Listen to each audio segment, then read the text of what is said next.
have a big plan B plus. So that was plan A, but you need a plan B plus now, and that is something you can come up with in terms of forming and framing green finance networks and attract multilateral investments together. You can also understand that all three countries will have institutional fragmentation in the energy sector. That's our biggest problem in many sectors, but the energy is, I think all three countries have that fragmentation. The distribution grid, the inefficiencies, the losses even in your national grid are about 16% at least, right? And you actually have a situation where you have a power surplus of give or take 10,000 megawatts even at peak in summer. So your consumption should be like 35,000 and you have about 44 in the system. This is new stuff for the last decade. I remember 15 years ago a constant public conversation on how we can create more energy and power because our consumption is low. Well, now you have a surplus.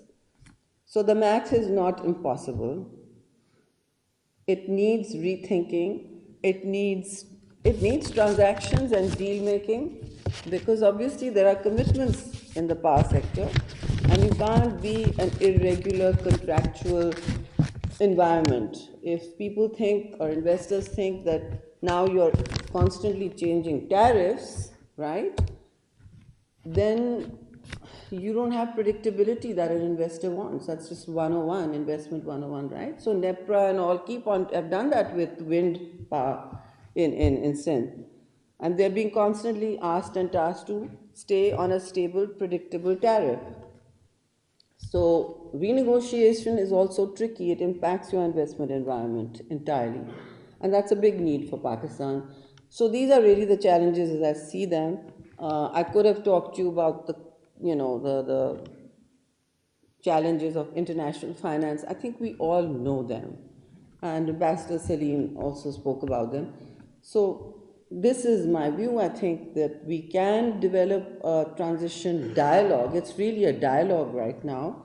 But from dialogue come solutions and pathways that innovate. And Pakistan is pretty good at innovating if you give it the slightest enabling environment and build regulatory frameworks that are predictable, that are transparent, and allow access to private citizens. So that's where your growth will come from.